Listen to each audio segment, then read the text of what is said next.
Hey everyone, and welcome back. We're diving deep today, really deep, into this book, Escaping Female Supremacy, a guide for men in a Gynocratic Society by Conrad Riker. You know, I know a lot of you are interested in this whole red pill thing. Yeah. Especially how it all plays out in America. Yeah. So this book, it's, well, let's just say it's a pretty intense look at how society maybe, isn't as equal as we like to think. Right from the start, Riker comes out swinging, saying men are straight up losing ground in a system, he says, that actually promotes female supremacy. Wow, a gynocracy, huh? Yeah. I mean, that's a pretty bold statement right out of the gate. It is. So how does he back that up? Well, he goes way back. Okay. Historically, he talks about feminism, which, obviously started with good intentions, equality, right? Of course. But Riker's argument is that somewhere along the line, things shifted. Yeah, okay. And now, in his view, it's tipped the scales the other way. Interesting. So, it's actually putting men at a disadvantage now. That's what he argues, yeah. Huh. And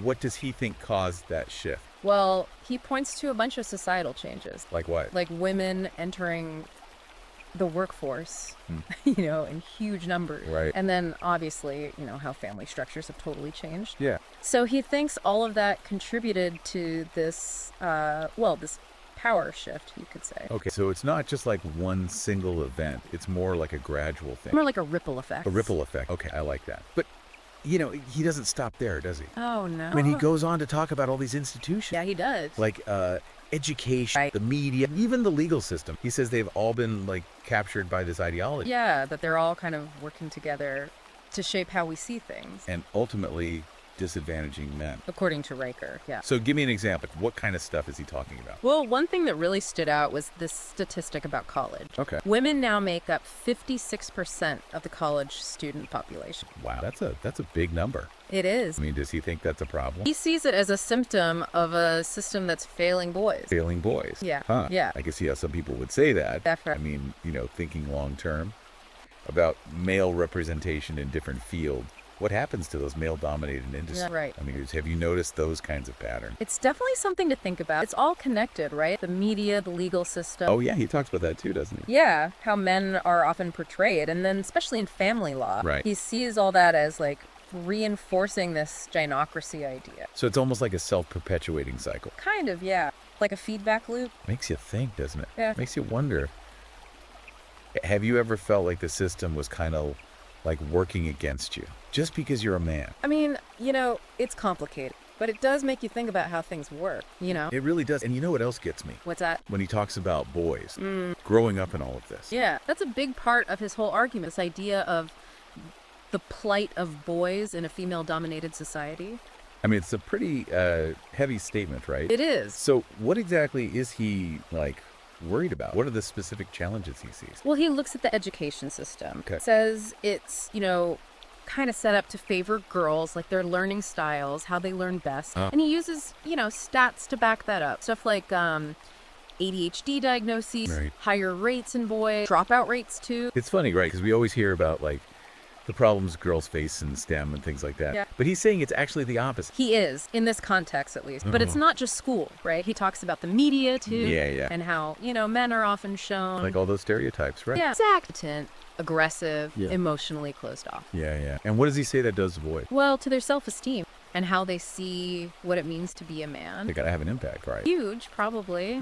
You see that stuff enough, you start to think maybe that's just how it is. And then if there aren't any good examples out there. Right, like positive male role model. Yeah, exactly. That's where the, he calls it a crisis of masculinity comes in. That's pretty serious stuff. It is. So what's the answer? I mean, what does he say men can do? How can we, help boys deal with all this? Well, he's big on mentorship, having those good role models around. Others, right? Especially fathers, being involved, showing them, what it means to be a good man. So it's kind of like going back to basics, those more traditional values. I guess you could say that. He also talks about, teaching them practical things like financial independence. Oh, okay. Being self-reliant, Yeah. things they'll need, especially, he says, in case of divorce. Huh. It's like he's saying, get ready to go it alone. Don't depend on anyone else. Yeah, there's definitely that thread in there. Wow. I mean, what about just thinking for themselves? Oh, that too. Big time. Critical thinking. Questioning everything. What you see in the media, not just accepting what you're told. So not just the practical skills, but also the mental tools Right. to really analyze stuff, And make your own decisions. Yeah, exactly. He says, be aware, know your right, protect yourself. Even, with things like prenuptial agreements. Prenups. That's pretty serious. It is, but it fits with his whole, be cautious, be prepared kind of thing. Especially in marriage. Especially in marriage. Man, it's a lot, isn't it?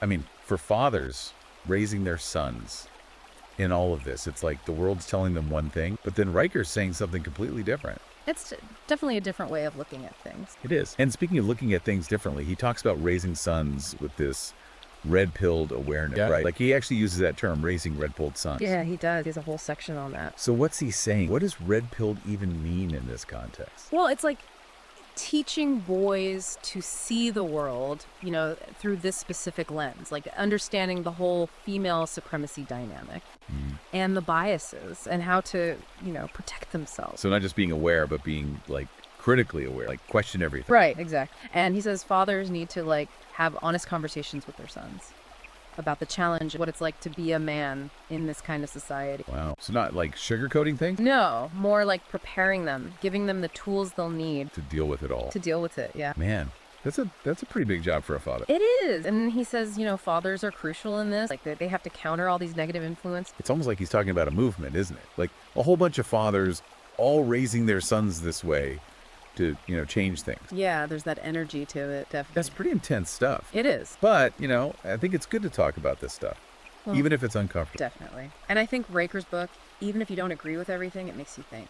For sure. So before we jump into the next part, Yeah. what do you think about this raising red-pilled sons thing? Is that like the right approach in today's world? I mean, That's a tough one. It's not a simple yes or no, yeah, that's fair. Maybe we could dig into that a little more later. Yeah. For now, let's move on to what Riker says about actually fighting back against all of this, the female supremacy thing. Okay, so we've talked a lot about Riker's take on all the challenges that men are facing in a system he says is biased against them. But he doesn't just leave us hanging, does he? No, not at all. He actually talks about fighting back. Yeah, he does. Like actually creating change. So he's not just like complaining about it. He's actually saying, hey, we can do something. Yeah, he's all about taking control. Men taking control of their lives, not being passive. Okay, so where do we start? I mean, where does he say men should start with all this? Awareness, that's his big thing. Awareness. Like really waking up to what he calls female supremacy.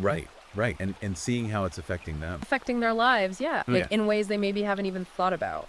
So it's like seeing all the little things, the subtle things, where maybe the system isn't so fair. Exactly. And not just accepting it. Question everything, huh? Pretty much. Like, what you see in the media, what they teach in school, even just like the way things are, societal norms, all that. So like developing that critical eye. Yeah, and seeing, the power dynamics, how things really work. Okay, I get that. But what can you actually do to change those things, those structures, I mean? Well, one thing he says is go right at the source, challenge feminist ideology. Ooh, okay. That's pretty direct. I mean, how do you even do that? Lots of ways, I guess. Having debates, writing articles, blog posts, that kind of thing. Right. Even just like talking to people, friends, family, who maybe have those feminist views. So like making sure the other side gets heard, the male perspective, I mean. Yeah, exact. Speaking up, saying, hey, this isn't fair. But that can be tough, right? Yeah. Going against the grain like that? It can. He says it's important to find support, people who get it. Makes sense. You don't want to feel like you're,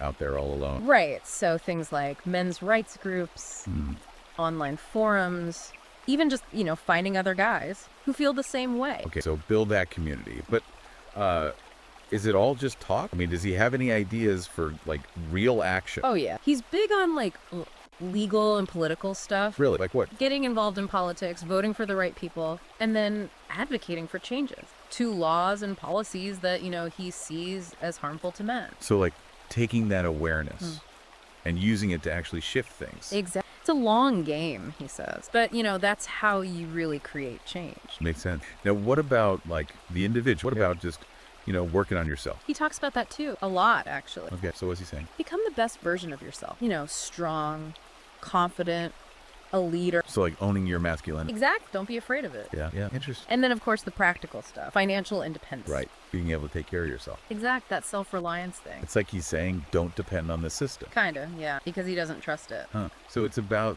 like taking control of your own life, your own destiny. And not being a victim. Powerful stuff. But I gotta say, some people might hear this and think, whoa, this is a little extreme. Oh, for sure. He pushes buttons. But, he's speaking to a certain group of guys who feel like no one's listening to them. And he's given them a way to, make sense of it all and Yeah. do something about it. Exactly. Well, this has been quite a deep dive into Riker's world. So for our listener, what's the one thing they should take away from all this? Be aware, be proactive, take control. That's Riker's message in a nutshell. It's a call to action, huh? For men who are, ready to fight for something better. For themselves, yeah, and for their son. And if anyone wants to, explore these ideas more, where can they find Riker's book? Escaping Female Supremacy. It's on Amazon Kindle and Google Play Books, too. All right. Well, thanks for joining us on this deep dive. Hopefully it's given you all some things to think about.